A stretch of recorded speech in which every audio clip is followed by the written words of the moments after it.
You are listening to the Horse Radio Network, part of the Equine Network family.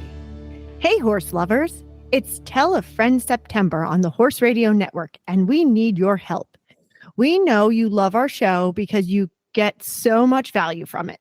So we're asking you to spread the word to all your horsey friends.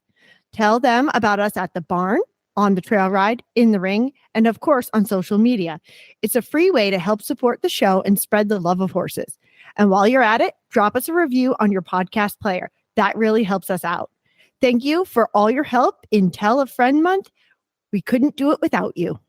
Here are some ways to spread the word. Share our social media posts on @EQ Businesswomen on Instagram and Equestrian Businesswomen on Facebook. Tag your horsey friends in our posts. Mention us in your social media posts. Share your favorite shows with your friends, or leave us a review on your podcast player. Thank you for your help. We appreciate your support of the Horse Radio Network. We're here to help you learn more about horses, connect with other horse lovers, and have fun. So spread the word and let's grow the horse community together. Hi, I'm Jennifer Wood. And I'm Jennifer Connor from Equestrian Businesswomen, and you're listening to Equestrian B2B, the podcast that brings together industry leaders, entrepreneurs, and equestrians for conversations about how they build and sustain a successful business. On today's show, we talked to Dr. Charlotte LaCroix about how to become a better negotiator, build self-confidence, and advocate for yourself. Charlotte LaCroix, DVM JD, is the founder and CEO of Veterinary Business Advisors, Inc. She earned her DVM in 1988 from the University of California, Davis School of Veterinary Medicine, completed a large animal internship at the University of Guelph, Ontario, Canada, and worked at an equine medical and surgical referral practice serving northern New Jersey. She earned her JD in 1997 from the University of Pennsylvania Law School. Dr. LaCroix is in demand as a speaker around the world, frequently presenting at conferences hosted by North American veterinary community and other major veterinary associations, along with numerous radio and TV appearances. Dr. LaCroix contributes regularly to the Journal of the American Veterinary Medical Association, NAVC's Today's Veterinary Practice and Veterinary Practice News, and publications from AAHA, Veterinary Clinics of North America, and Veterinary Economics DVM 360. She is the past president of NAVC and also has served in leadership roles for AVMA, AAHA, AAEP, NJAEP, NJVMA, and PVMA. Dr. LaCroix serves as an adjunct professor at the University of Pennsylvania School of Veterinary Medicine. Hi, Dr. LaCroix. It's so nice to have you on the podcast. I've had several people recommend that we connect, and we finally were able to a little over a couple of months ago. And I think that you have some really great information, and really happy to have you. Well, thank you so much for the opportunity, and I'm really looking forward to this. And it was a pleasure to meet you, and I'm hoping that the information we're going to talk about today will be helpful to your listeners. I think it really will be, and it's something that we at Jen and I talk about amongst ourselves more, but we wanted to talk a little bit today about negotiating and why being a good negotiator is so important. It's important because life is full of negotiations, whether you're negotiating a sell contract or whether you're at a hotel and you want to get free Wi-Fi. I mean, we negotiate all day long, and it really improves your value proposition. So what is it that's important to you? You know, how do you define success? And it really arises anytime you really want something. And it especially arises, and I think this is when it gets difficult because it creates more conflict in our minds, is when we want something and the person from whom we want it doesn't want to give it to us, or they don't want to give us all that we want. So that automatically creates conflict. And, I think that's what really makes us uncomfortable, and it makes women uncomfortable in particular for all sorts of reasons that I'm sure that we'll discuss. Yeah, I think that you're right. I mean, I think women are pretty uncomfortable about negotiating, and I've never thought of it that way. That it makes you uncomfortable because it's maybe something that you're not getting that you want from someone, and those are uncomfortable conversations. And I think that's definitely a topic we've talked about before, is trying to have those difficult conversations. But can you tell us about the different types of negotiations there are?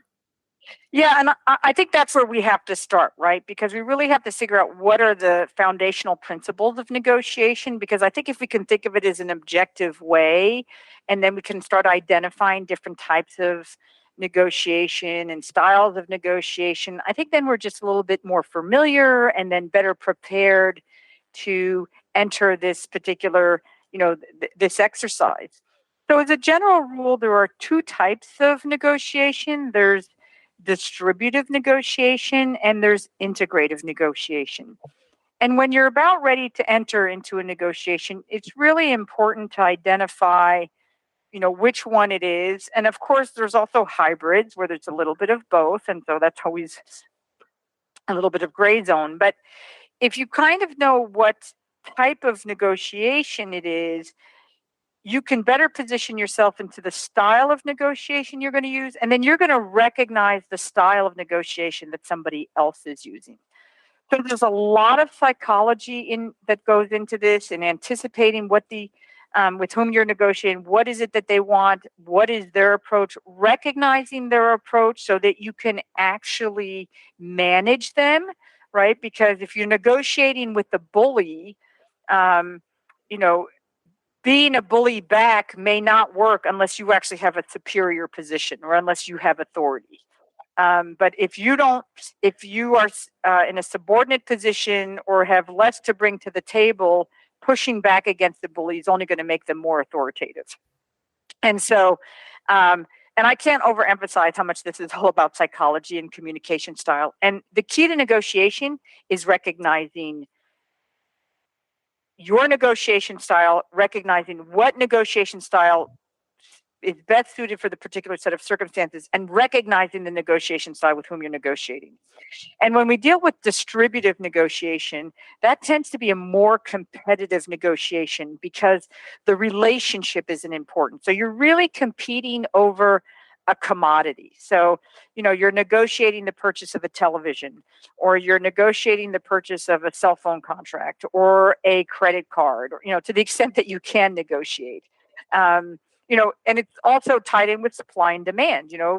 Basic economics is that if there are more to choose from, you're in a better position than if there's only one to choose from, where you have zero leverage, right? Because if you want this particular thing, only one vendor that's going to provide it. And so that's the other important thing to understand, is how much leverage do you have? Meaning, how many other options do you have? Do you have zero options, or you have multiple options? The more options you have, the more leverage you have. So for example, if I'm negotiating to buy a television, I can tell them, look, you need to give me a better price here, or else I'm going to go someplace else, right? And if they know you can go someplace else very readily, and in fact, if you've done your homework and you've gotten cheaper other places, but you just like this place maybe because it's closer or they have the better brand or whatever it is, you might get them to move to where you want them. But there you're competitive, right? You're not, the relationship doesn't matter. When we're dealing with integrative, the relationship matters. So you have to be careful about being too competitive in your negotiations, because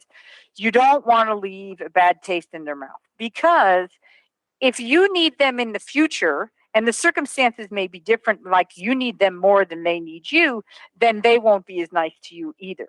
And so it will matter.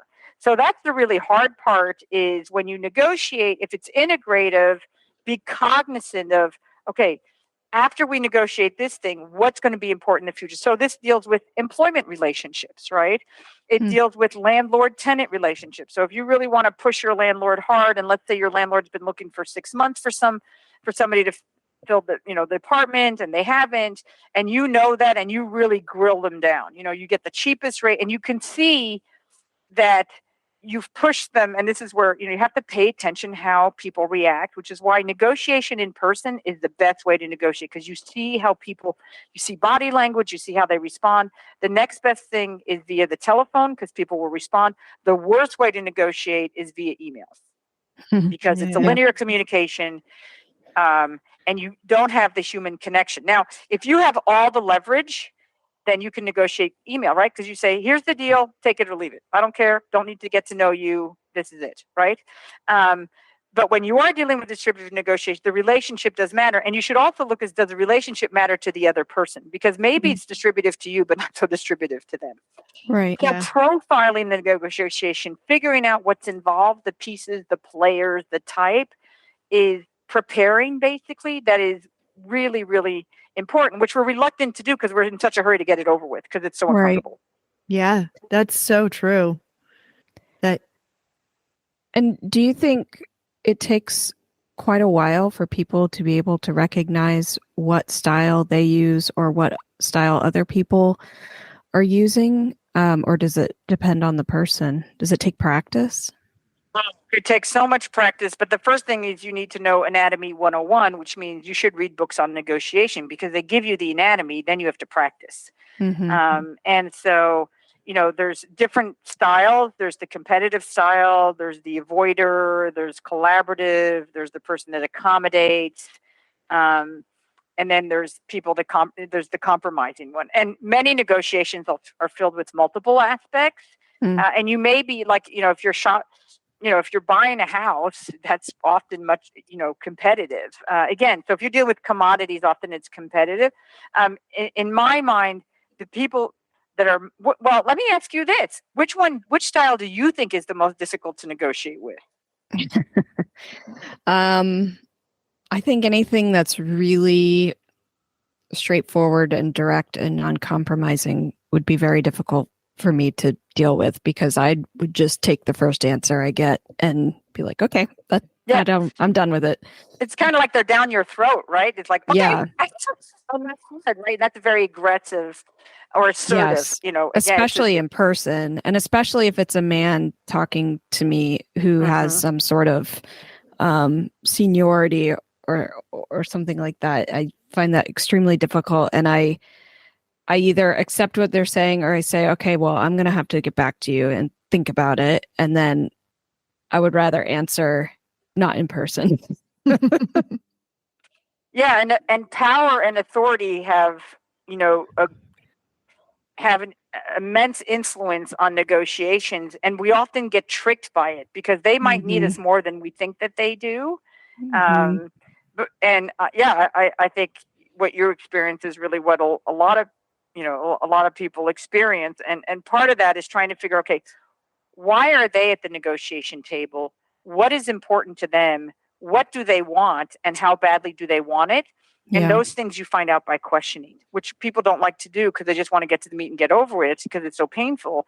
But it's actually better to say, what are you looking for? Why are you looking for it? How long have you been looking for it? What's important to you? Why haven't you been successful in the past? Or what candidates didn't work out for you? It's really a lot, because then they feed you all this information and you can say, well, you know what? I'm that person. I'm going to do all those things. But now I'm speaking to them in their terms, and then I can up my price. Yeah. What for me, the other one that I find difficult are avoiders, because they tend to be passive aggressive, right? So they avoid the conversation. You're speaking, you may be assuming that they agree because they don't say anything, or they give you lip service because they're avoiding, they don't want to create conflict. And then you go off thinking one thing, and then 3 days later you find out that that conversation didn't even happen. Right. And it's because they react in totally different way, because they could have that, sometimes, well, it's a conversation that's uncomfortable for, certainly for everyone. And so I find avoiders are really tough to because they're not transparent, and I can't deal with the problem if I don't know what the problem is. Right. And I think it's especially tough if it's one thing if it's people avoiding it because it makes them uncomfortable. It's another if people are avoiding it because they're trying to be deceptive. And I think that's hard to know the difference. Yeah. And I also feel like those people, you tend to get your feelings hurt more because you feel like they're backstabbing you in the long run too. Yeah, because they totally switched gears on you because you didn't, when you were having this conversation in person, nothing led you to believe that there was going to be, an issue. And it hurts trust.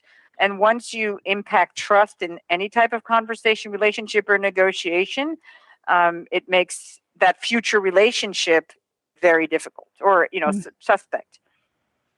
For sure. Is there any data favoring one style over another? Not that I'm aware of, but I would say that the styles are going to be influenced by the set of circumstances, who you're negotiating and what you're negotiating. Yeah. So, to be competitive is better in a distributive negotiation. Sometimes avoiding is better if time is on your side. So avoiding isn't always, it depends why people are avoiding, right? Are they avoiding because they don't like conflict, or are they avoiding to delay because that also falls into the wear down technique. So, yeah, I can wear you down if time is on my side. I'll just come up with excuses and avoid. And I'm not doing it because I'm necessarily afraid of conflict, but it's because I hope to wear you down. So avoiding can be a successful negotiation style. So I do believe that all these styles have their place in negotiation, and whether it leads to success is really going to depend on the set of circumstances. You're giving me really uncomfortable flashbacks to conversations that I've had with people, and I'm just like going over them in my mind again and being like, oh man, that was just the worst conversation ever. Well, the feelings that I'm feeling is like, wow, I don't feel like I think fast enough on my feet. Same, me too. That's another reason that I like email, is because I can fully think out what I want to say or how I want to respond, and I know it's exactly correct. Whereas if I'm trying to think right away in a quick conversation, I feel like sometimes I just agree because I can't process it fast enough. Yeah, I'm not quick-witted enough to come back and be like, yeah, this, like I think I would have to do a tremendous amount of research, which is something that is a really good point. I didn't even think about that, but I think you have to do a tremendous amount of research going into something so that you do have that arsenal. So when you need to have a comeback, it's there. Is that correct? Well, I think you can perfectly pause and you can write down your script. You can have a script in front of you without having to do, email. I like to use email when we're confirming the points that we've discussed. That's really important, right? Because we could have a 40-minute conversation and then we leave from there. We only remember a portion of it. We interpret a portion of it. And then we come back and we're like, well, that's not really what I said. So that part's really important. So when you think you've come to terms, it's real. I think is you follow up with an email and says, thank you for your time today for the conversation. It was very helpful. I've learned a lot, what's important to you. My understanding is if we've agreed on these points, and then my understanding is we're, a couple of these points are still open because we need to kind of, think about it. And I don't think we should hesitate at all to say, I haven't thought about it. I need to think about it. I'm not comfortable really responding at this point. So we definitely shouldn't feel pressured to make a decision or to respond. And that's another tactic people use. They'll say, make a decision now, and we see this on television all the time, right? If if you order within the next 20 minutes, you will get this additional, set of Ginzu knives. And so that's the pressure sale. Or if you've ever gone to these coaching sessions or whatever, or these free dinners, whether it's banking or whatever, they say, they feed you, of course. They give you alcohol, of course. Don't ever underestimate the power of alcohol, by the way. And, they say, well, if you sign up now, we've got this special, and it'll, once you leave, there won't be this. It's really heavy. And those are especially the reasons to say, well, if it's that important to me, I'll pay the difference, or I'll come to another meeting a year from now, and then I'll take the special. Yeah. I've had that happen to me recently. There was some kind of investing course that I was looking into, and they're like, oh, we have like a free 30-minute session, come. And then it was like, buy, and it's half off. And it was like $4,000. And I was like, wait a minute, I need some time to think about this. I'm not just going to jump in, you know? So, yeah, that happens a lot. Mm-hmm. Do you think that women need to negotiate differently than men? Yes, we need to because of stereotypes, and I think men have to negotiate differently than men. Then men have to different negotiate differently than men. And now we have this whole open box of all other genders, if you will. So I think stereotypes are our enemy, and but I think when you're negotiating, you should just focus on with whom are you negotiating, profile them, profile their personality, pay real attention to how they communicate. And it depends on on how you negotiate, how they negotiate. I think the key is to make people feel comfortable. For sure, if women speak in an authoritative, confident manner, they will not be they will be received as yelling. They will be received as the 5-letter word that starts with B. Pushy. Whereas men are authoritative, but that's because we're still thinking of men as going out there after the woolly mammoth. And the only way we survived is the men that went after woolly mammoths, not the ones that went picking for berries, because we were picking for berries. And so we like strong men, right? We like assertive men. And they've been profiled too. So what do we do with men that aren't assertive?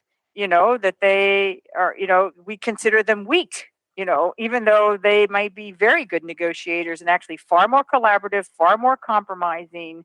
So I know that we focus a lot on women and their stereotype, but I think men have stereotypes as well. And I've met a lot of men that hate negotiating. They hate conflict. That's a personality issue. That has nothing to do with your gender.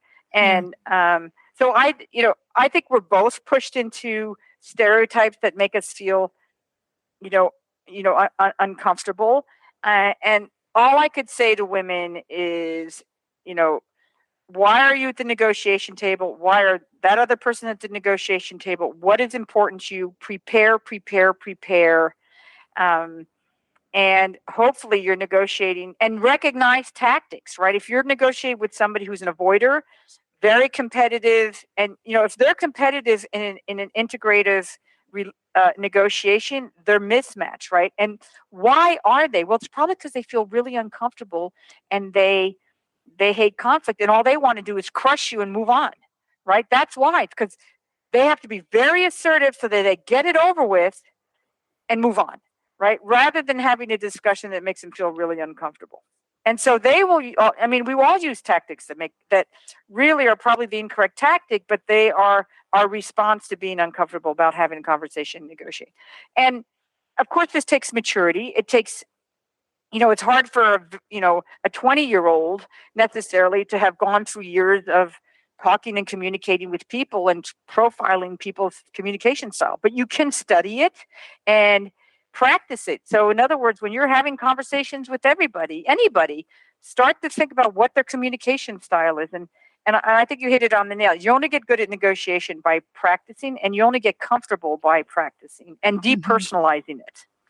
That's a really good point. I think people bring all their baggage into it with who they're talking to or what it's about or how important it is to them. And that I think would be extremely difficult for a lot of people to kind of leave that behind and just focus on what the negotiation is.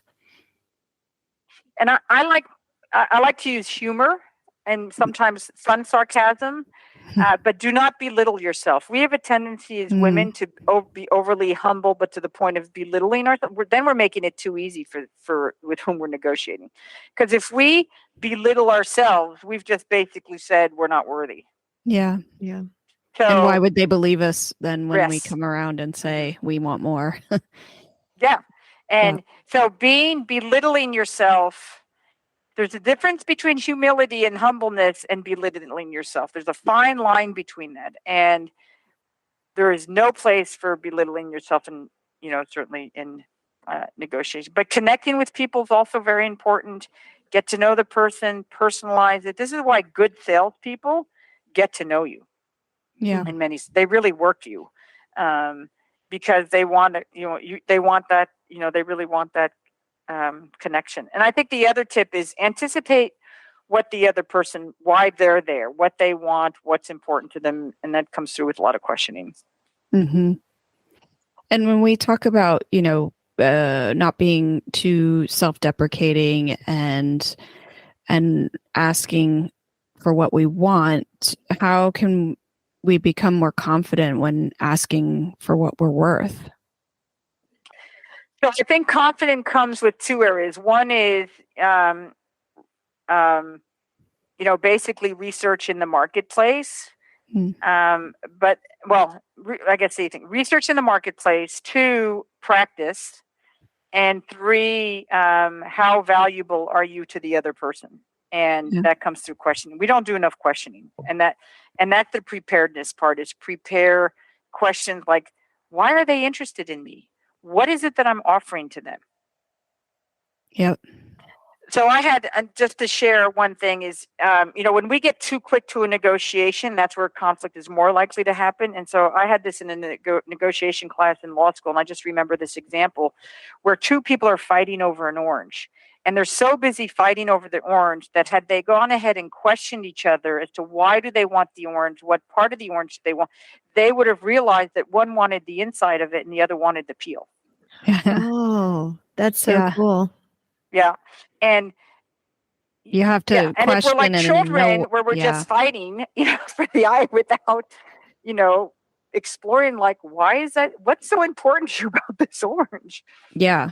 I mean, you have to make sure you're on the same level and that you're talking about the same things. Mm-hmm. And what do you think holds people back from asking for what they're worth, especially women? Well, I think they don't prepare and they don't self-reflect, dig deep into say, what am I bringing? Because your value is based on what you bring to the table. Mm-hmm. So there's a difference between self-esteem and confidence. Self-esteem is how you feel about yourself, and that's untouchable territory. The only people that touch those people are your parents, but your self-esteem, nobody, whether a negotiation is successful or horrible, or you don't get a thing and you walk away with your tail between your legs, that should never impact who you are as a human being. Because that, right? All it impacts is that you didn't get this economic thing that we're negotiating, because negotiations typically are about some kind of economic. I guess there could be some emotional negotiations, but many times in businesses, it's basically some kind of economic thing. And right. I think people, and this distinction between confidence and self-esteem are 2 different things. So self-esteem is who you are as a person. Confidence is how you perform out there, how comfortable you are. So you could be an excellent, excellent rider, but you actually don't feel good about yourself. Right. Mm-hmm. Right. And there's a lot of people out there, they're excellent performers, excellent singers, excellent surgeons, excellent, whatever, but they don't actually feel good about themselves.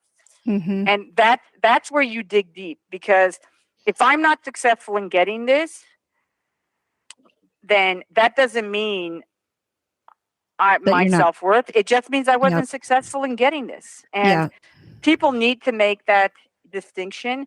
And I think they're afraid because the fear comes from the fact that you personalize it. And don't get me wrong, we all personalize it. None of us don't like getting what we want, right? That's just human nature. But one thing that I learned, because quite frankly, I'm a veterinarian first. I did go to law school afterwards. I've gotten much bolder over the years. And because I'm an advocate for others, I'm a much better advocate for others than I am for myself. Because I don't like negotiating for myself either, especially if it's with a person that I know. It becomes emotional, it becomes difficult, it causes more anxiety. And that's the other thing, is know when somebody else should be negotiating on your behalf or getting tips, because they look at it, certainly objectively. But what I found early in my career is just practice and get used to being said no to, because you get said no to enough, you're like, oh, well, I woke up the next day. And so I have this example I give in my classes. So I had my son, he was 10 years old, and you can imagine all he likes is plain bagels. And we were at Panera Bread. And I went up to the counter and I asked for a plain bagel, and there was only one plain bagel left. And as I was asking for it, the colleague of the person who I was talking to grabbed that bagel. She turns around to pick up the bagel. She says, "Oh my gosh, I'm so sorry. We don't have any more. You should have seen my son's face. You should have seen my face, because here we saw it. We were all wanted it."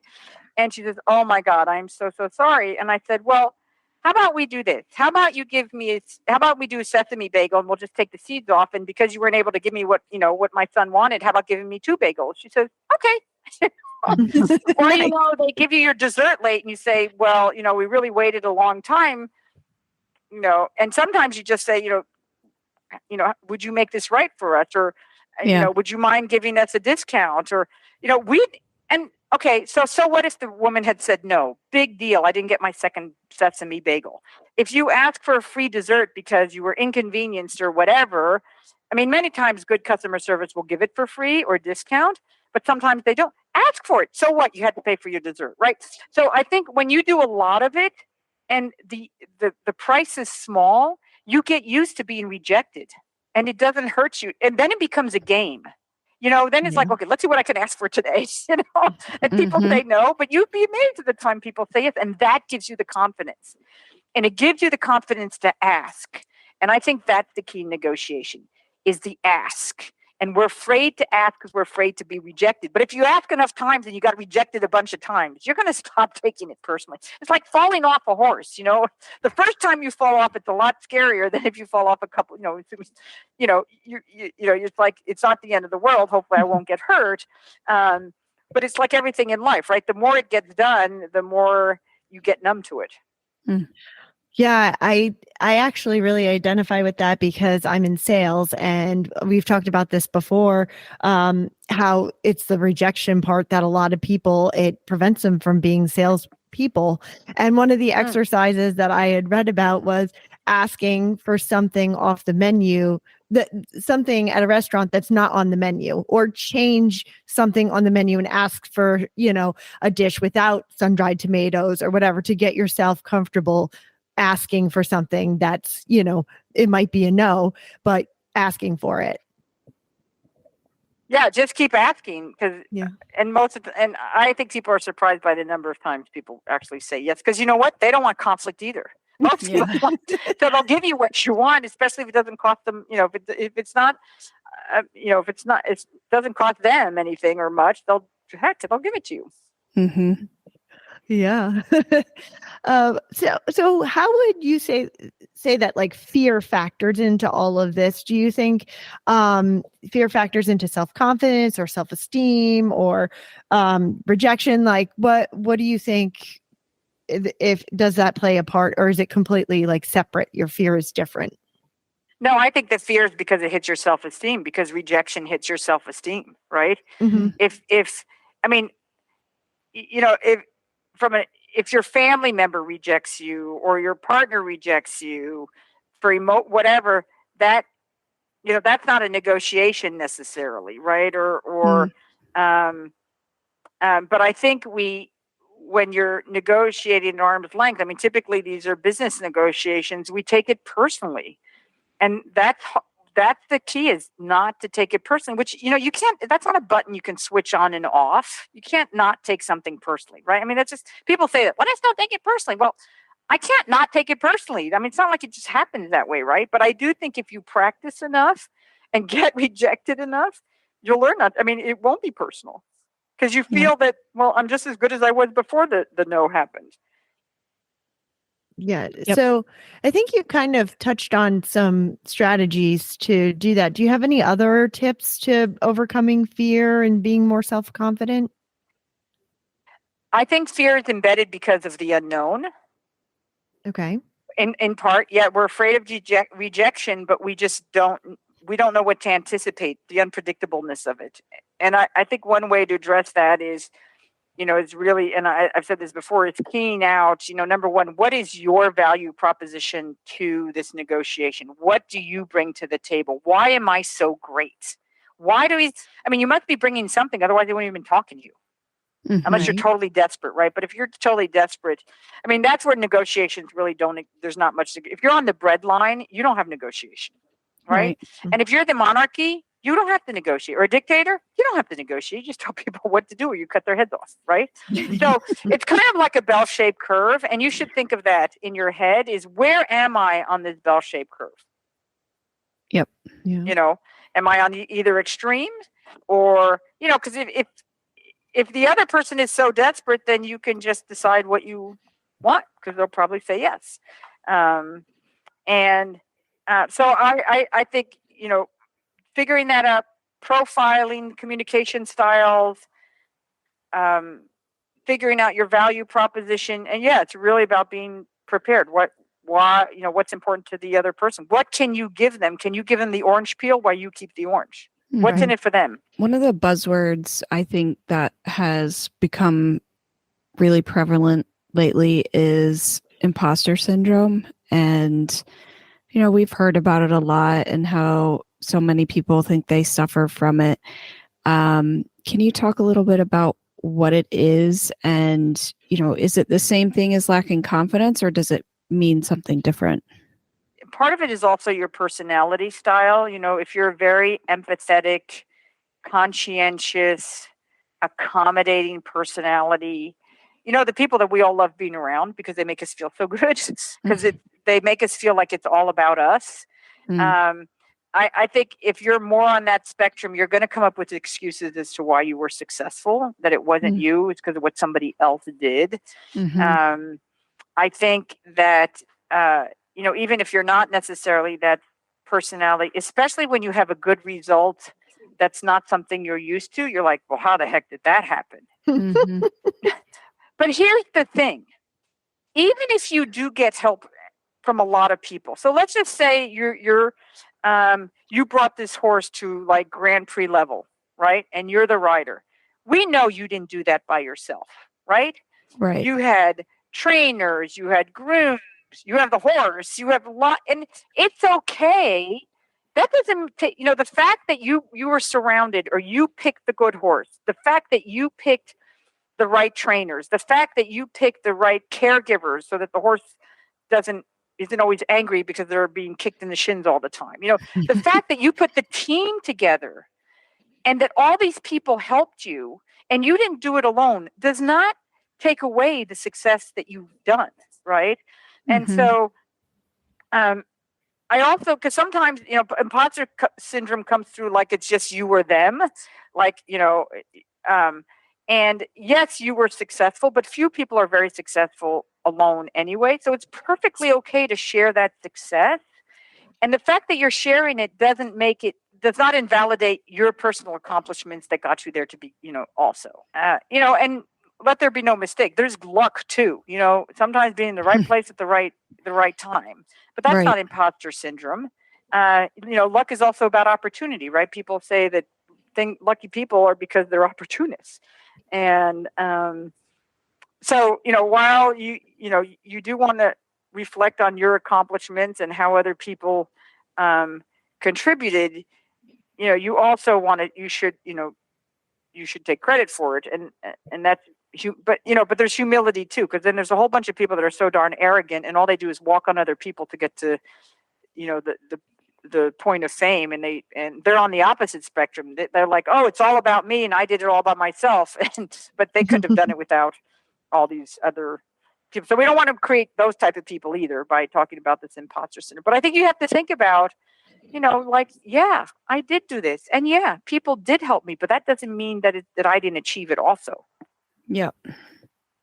Yeah, I think that's a great way to recognize it and to still be able to feel good about yourself when you accomplish something.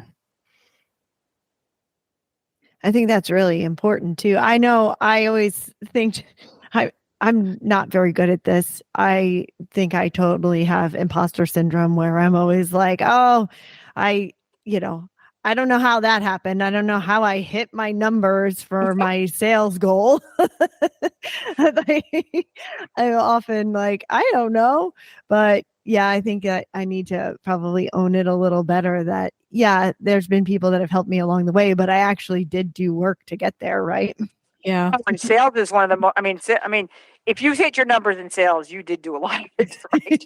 I mean, you Yeah. have to have a good product too, because you don't have a good Right. product, salespeople aren't going anywhere, True. right? So, but sales is, yeah, it's difficult, because you get rejected Yeah. and sometimes you have a great product, but you don't have the supply chain, and people's like, where is it? Where is it? Where is it? Yeah. Right. Yeah, absolutely. That has actually happened to me in the last year. So yeah. So I know that people define success differently. Why is it important to define success? Well, because that's going to set what you're looking to achieve, right? So, what Mhm. makes you happy, or how do you define success in this particular circumstance? So, maybe you're negotiating a higher salary, but why do you need that higher salary? Have you done a budget? Do you have dreams you want to fund? And why do you have dreams, right? Because it makes you happy. It fulfills your inner self. And success means very different things to different people, right? Sometimes time is more important. Other things, tangible things are more important. It's kind of like the 5 love languages, or the 5 languages of appreciation. Mhm. What makes you happy? What defines success? Because money isn't always, the answer. And I coach employers all the time, and they say, well, I want to offer all this salary. And like, did you think about asking the candidate what's important to them first before you just throw money at them? Mhm. Right. Right? Do they Because want we more have the time off? assumption. Yeah. Yeah. And unfortunately, what is important to us, we think is important to other people. And that's not at Yeah. all the case. Right. Right. Right. And that's why I love the 5 languages of appreciation, and especially in the workplace, because then you see what motivates people. Mm. And I think we just fail to ask is like, what's important to you? But you have to be ready to answer that question, not like, oh, I don't know, I hadn't thought about that. Yeah. Yeah. Yeah. Or I'm asking for this amount of money because that's what the fair market value is. Well, what else is important to you that we can offer you, because I can't pay you that high of a salary? What? Yeah. And you just have to look deep. And I was reading, I don't know if it was an Instagram or whatever, but we spend very little time relaxing and self-reflecting, because we're either social media or on the television, or street or whatever. We are constantly on the move. It's like we're Yes. ADD. We just don't spend time to Yes. say like, why am I in this job? Mhm. What makes me happy about this job? Yeah. Why do I like my coworkers? And gosh, they seem like such basic questions, but I don't think we sit down and ask them, because then you'll know what your value prop is. Like, I love this workplace because, yeah, I'm paid well, the benefits are great, but the coworkers are just awesome. Yeah. Yeah. You could be making more money, and if you're in a miserable place where everybody is mean to each other, then it certainly is not the same. Yeah, And and that- maybe, and sometimes success for people is like, well, you know what? Success for me is just letting see where life goes. I don't want to really make Mm. decisions, or, well, it's Mhm. whatever, however life unravels is fine with me. I mean, there are people like that, For and sure. that's fine, but that's okay, because we each define success differently. As long as if it's a self-awareness issue for me, like, are you aware of what your path that you're taking? Yeah. And do you think that helps you position yourself to achieve what you want to achieve? Sure. Yeah. Mm. It'll define it, and it'll define how you execute it too. Oh, that's a good point. I didn't really Right. think about that. Are there any key ways to like kind of define success for yourself, or do you have any tips that people can kind of work themselves through that process? Well, I think it's questions like, why am I here? Why am I happy? Why am I unhappy? What would make me happy? And you know what? That's a really hard question. Have you ever asked yourself what makes me happy? Mhm. Yeah. Yeah. Of course we have to have money and food and, minor entertainment, which we all, hopefully you can have those basics, but beyond that, it's a really hard Yeah. question to answer. Yeah, it definitely is. I know recently I was having a conversation with a family member who's been approached by another company, and, he wants to potentially move companies. And one of that's kind of what I walked through with him is like, what are the benefits, and is it going to give you more time with the kids? And, they had all of these things and offerings for like education and whatnot. And, I know financially he wants to provide for his family, but he also looks into the future a lot. So one of the things was this education that they were going to give him. And I was like, that's really good that they do that. But, you need to sit and think about, you have 2 kids. Are you going to have time with the kids to like process through education? And even though that might get you further in the long run. So, I do think that, you have to kind of ask yourself those questions. Yes, like money and being in the long run, that might be great. But like right now, can you actually handle that in your life, right? And that's that balance, right? And the thing is, what's important to you now may not be what's important to you. And that's the other thing. Allow yourself to change and allow yourself to say, well, had I known, that's okay to make mistakes through life. I mean, life is a journey. Yeah. Right. Yep. And you touched on this before of, we've kind of been speaking from the perspective of someone who is asking for something. If you're on the other end and someone's asking you for something and you can't provide it, kind of what are other ways that you can't provide it. So I think that's it. Like you can't provide it or you don't want to provide it. So can't provide it means you don't have the authority. And this, you know what? I'm so glad you said that, because you should not negotiate with somebody who doesn't have the authority. Yeah. And in fact, a lot of good negotiators will put a middle person who'll say, well, let me check. I'm really all in for you. I think this is really reasonable. They go up to upstairs and they come back and say, I'm sorry, they just can't do it. Yeah. Right. So then now you're not mad at them, but it seems more final because you can't actually talk to the person who actually has the decision-making power. So this is the other thing. Sometimes I enter negotiations and say, this is what we're going to talk about. Do you have the authority to make those decisions? Right. And if they say no, I'm like, well, and if I have leverage, I'll say, well, then, let's have this discussion. Or before I set up the negotiation, is everybody who's going to be there are people who actually have the authority? Yeah. Because I want to hear their reasoning and I want them to hear my reasoning. Yep. And if you are the person with authority who can make those decisions, but you just don't have the capability or the either don't financial ability to provide that, how do you go back to them? It depends. This is where creative negotiation is. It says, you say, well, what you're asking for, I'm not capable of doing because I have these guardrails, but let's figure out a way to get there. Can we creatively come up? And then when you invite somebody into the process and invite the guardrails, if you're genuine, because some people make up guardrails, then maybe you can solve the problem together. They may help you think of things that you really, hadn't thought of. And I mean, there's things, can we revisit this, or can we delay this, or can I give you value in someplace else? Is something else more important to you? Like, for example, I can't give you more money, but I can give you more time off, or I can give you more benefits, or, but if you invite someone to solve the problem, they will feel empowered, and they will then also feel like you tried. And then they just have to make the decision is, are they willing to give that up in exchange for, moving forward under not the 100% terms that they wanted. And this is why, when anybody negotiates, they have their wish list, and you should think of this cognitive or envision. It says, okay, this is really where I want, but this is what I need. And there's that continuum between what you want and what you need. And, of course, you're negotiating what you want, but the other side is negotiating that as well. And you're seeing their wants, but you don't necessarily know their needs. So you don't know how low they can go before they say, well, it's not going to happen. I can't, if you charge me this much, like, for example, let's say somebody's charging you X price for stalls, and you could afford it, but you rather not. And that for them, that might be what they're asking for, but it's not what their need is.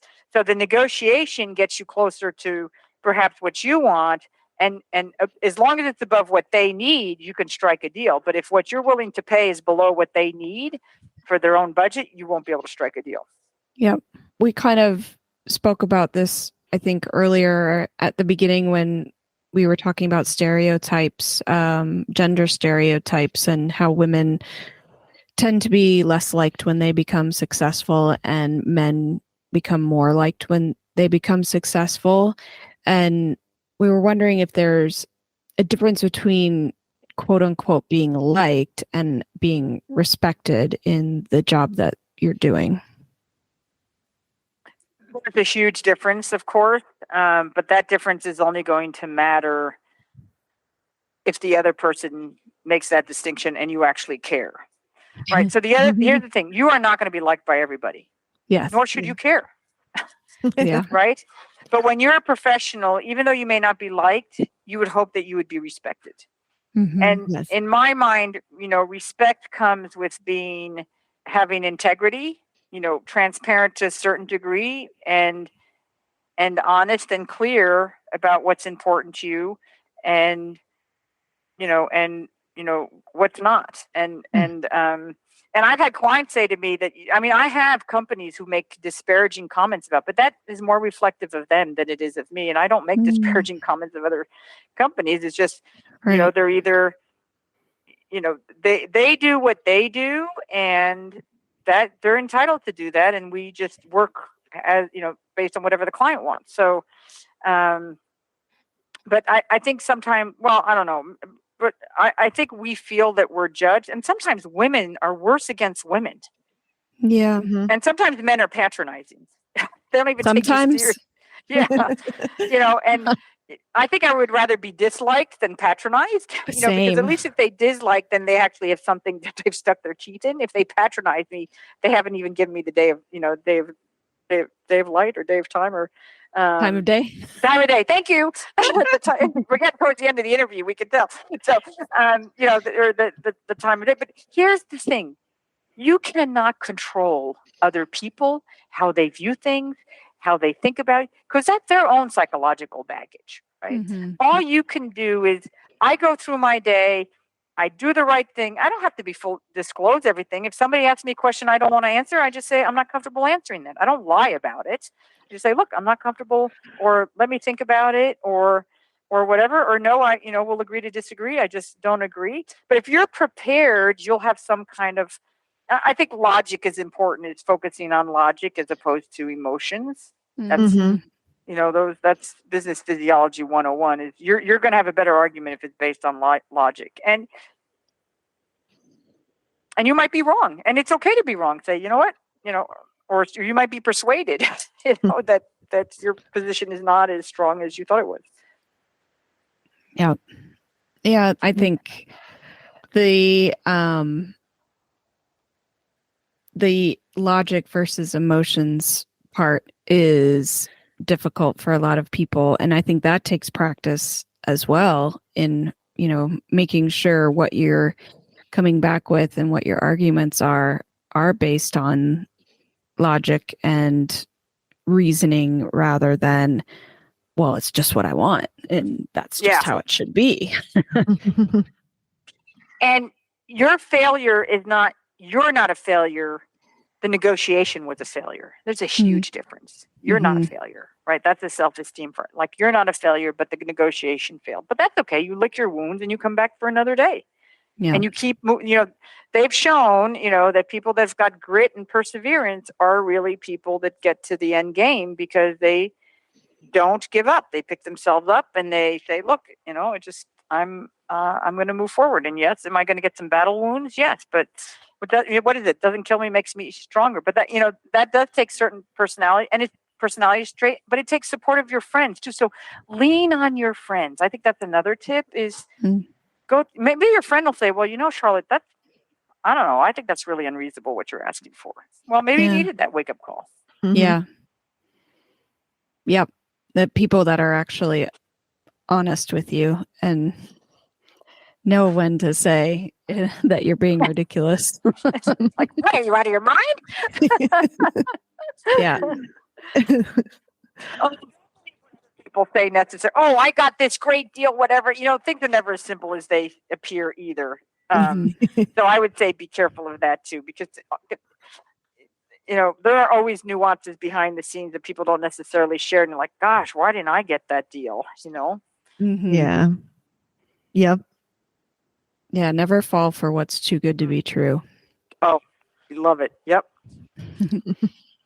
Well, it was such a pleasure talking with you today, and I think we've learned so much. And I hope that our listeners get a lot out of this episode, because I think it was jam-packed full of so much helpful information, and we could have talked for another couple hours about it. But at the end of every episode, we ask the same 4 questions to each guest, and Connor starts with the first. What is one action that women can take to make a big difference in their lives? I think to self-reflect and to pause and think. Absolutely. And what is the best habit that keeps you motivated personally? So I got 3 here. One is keep smiling. Sometimes you just have to be in denial and keep smiling. And then the third one is discipline and pushing through, all while you're smiling. Yep.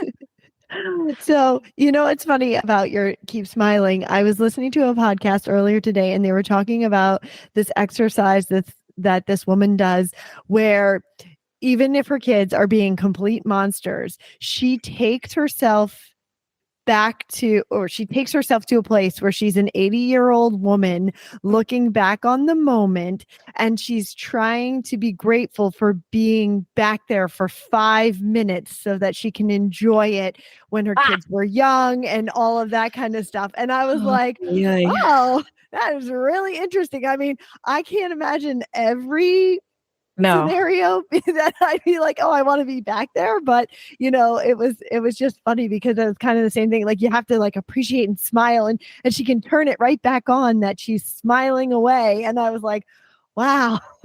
that speaking of practicing, that would take a lot of practice. Like when you're in the middle of blood curdling screaming and breakdowns. Yeah, I could see where I could see where it could help, but that would be difficult sometimes. Yep. Keep smiling. I like that a lot, though. Well, we all remember, Eric, times in our lives, I guess, where we were going through difficult moments, and now we look back on them, and it was like, well, that was a badge of honor, Mm-hmm. So Absolutely. It's just another brownie badge or Girl Scout badge. Yeah. And if I made it through that, then I can make it through lots of things. Yeah, absolutely. What's your favorite horse movie? Black Beauty. That's a goodie. That's a goodie. Oh, it's such a beautiful story. This poor horse that's pulling these carts and gets saved, and it's just a nice story. Yeah. And the last question, who would you recommend to be a future guest on this podcast? Oh, I know somebody, a very good friend of mine who, actually, you do need to get her on this podcast. Her name is Judy Gray. She's in her 80s. She's a mentor of mine. She exudes grace. She has been CEO of multiple companies, and until she recently retired, she was an interim CEO.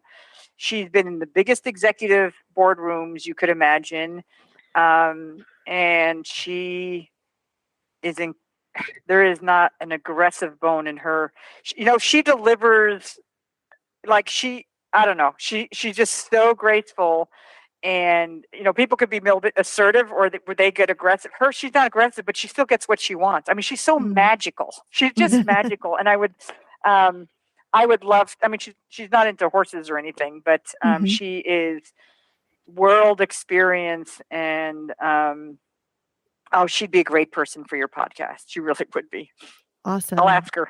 That would be great. Thank you. Yeah. Thank you so much. This has been really, really great. I really appreciate you taking time out of your busy day to come on with us. And thank you. Well, thank you very much for the opportunity. Really enjoyed meeting with you, and good luck with this wonderful podcast. Thank you. Thanks very much. You're welcome. Take care. I think that was an enlightening conversation with Dr. LaCroix. You know, we've touched on some of these subjects before, such as negotiation and defining values and knowing what you're worth. But I think she really put it in very succinct terms. We've never talked about really identifying types of negotiation and what type of negotiator you are. So I thought that was extremely helpful. And yeah, I think I learned a lot from listening to her explain all of those ideas. I think that she did a great job explaining that. And also, I really liked when she was kind of talking about that it's okay to take a pause. When I was saying how I'm uncomfortable, in negotiations because I don't feel like I'm quick-witted. And I like that she gave permission to say, you don't have to answer that right away. You can think about it. You can take a pause. You can say, I'm not comfortable answering that at this time. And I didn't think that that was something you could do in the middle of a negotiation, but it makes me feel better so that I don't feel stupid. Or I don't just become complicit and say, okay, yeah, whatever you want, here you go. I should have the ability to sit back and say, no, I need a minute, and that's okay. And I liked when we were talking about value and your self-worth and your self-esteem and in projecting confidence. I think it's always interesting to hear what others think about you, because I feel like sometimes it's so vastly different than the way you feel about yourself. Absolutely. And then, you were talking about kind of imposter syndrome and how you don't always feel like you understand why things have happened the way they've happened. And yeah, I kind of feel that way too sometimes. And the way that some people look at me or describe me, and okay, well, I didn't see that, but that sounds kind of good. Or, once somebody said to me that I was described as not particularly warm, but that I did a good job and that I, was good at what I did. And I was like, because I felt in that situation like I had really good friends. I got along really well with everyone. We spent time together, and I was like, oh, do people think I'm not easy to or nice to work with? It was really odd hearing that that reality versus what I interpret. Yeah. And I also think that we do judge ourselves a little bit. And I think that part of her saying that, we can't, in the same respect, you also can't take what people are saying about you too personally. Right. And that, at that time, I was it kind of hurt my feelings. And then I was like, well, who cares anyways? Because I know what relationships I have with people. I know that people there like me. And I also know that I do a really good job. So I was able to kind of work past it after the initial, feeling a little hurt by it. Yeah, I know. I think we get our feelings hurt a lot as women. I hurt my own feelings, right? Right. But sometimes I like to subscribe to it's none of your business what other people think about you. Have you ever heard that before? And I'm like, yeah, it's kind of true. It's probably better that way, that I don't think about what other people think, even though I do like to be liked. Yeah. So I think that's where it's when we were talking about that part of it and women being successful and, liked being versus respected. And I was like, I guess respect is important, but at the same time, I really do want people to like me. So I have a hard time handling the, if somebody doesn't like me, I'm like, why? I'm likable. I'm adorable. What are you talking about? Yeah. But I actually, kind of in that same line of thinking today, I came across this quote online, and, I I didn't research this, so don't hold me to it, but it said that Tupac said it, and it said, just because you lost me as a friend doesn't mean you gained me as an enemy. I'm bigger than that. I still want to see you eat, just not at my table. Oh.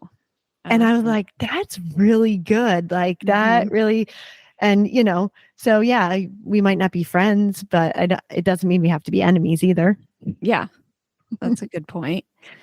And I think that goes along with negotiation and not, taking things personally when it doesn't go your way. Right. So. And she said, if you are negotiating, you do kind of have to remove the emotion out of it and just rely on the logic side of it. And I really, she mentioned many times how important practice is. And that is something that I think most people don't take into consideration. They don't take the time to do it. And you really need to work on these skills if you want to be good at them, like anything else. Well, I agree. I mean, I had applied for another position at my company, and I have a friend who helped me out tremendously practicing for that job. It's different than what I do. I didn't get it. That's okay. I tried it though. And I learned how to pick apart my resume and pick apart the job description and practice those things. And she and I did a call where she pretended to be the interviewer, and I had to go through it. And I was thinking about that when Dr. LaCroix was talking about that, because I feel like it's the same kind of thing. Like going into negotiation, you have to do your research on the people and on the company and on the company, on everything, and really take a lot of self-reflection too. I mean, it's amazing the amount that you really have to put in to do just even probably a simple negotiation. If you want to be good at it and you want the results to be in your favor. Right. And you talked, and she did as well, about starting small and, in your everyday life, trying to negotiate things. And there are ways to easily fit that into your day without having to be like, oh, I have to set aside an hour of practice and homework. It doesn't need to be like that. And I think it's probably better for you if you're doing it, naturally and working on things as situations arise in everyday life, rather than always trying to, manufacture a situation. Right. Yeah. Like sitting down and practicing and sitting in front of your computer and be like, this is what the scenario is. So this is what I would say. No, go to the grocery store and be like, hey, you have 2-day-old bagels. Can I have them for $1 off? Yeah. or something like that, or go to the restaurant. And, I've been doing that more often, just changing something, asking for something differently, and not just taking whatever the standard is just to get myself. I think it's helped, actually. I really do. That's great. Yeah. So excellent episode. Really enjoyed it. I'm glad that we had her on, and I know that we're gonna look forward to the next one. But today you can find the links to today's guests and the show notes at www.eqbusinesswomen.com. Equestrian B2B is out twice a month on the 1st and the 15th. If you want to learn more about us, visit eqbusinesswomen.com and follow us on Facebook and Instagram. Find Equestrian B2B wherever you get your podcasts, and be sure to follow, subscribe, and leave a review so other people can learn more about us as well. You can have all 20 plus shows of the Horse Radio Network with you wherever you go with their free app for iPhone and Android. Go to your app store and search Horse Radio Network. Now go define your success.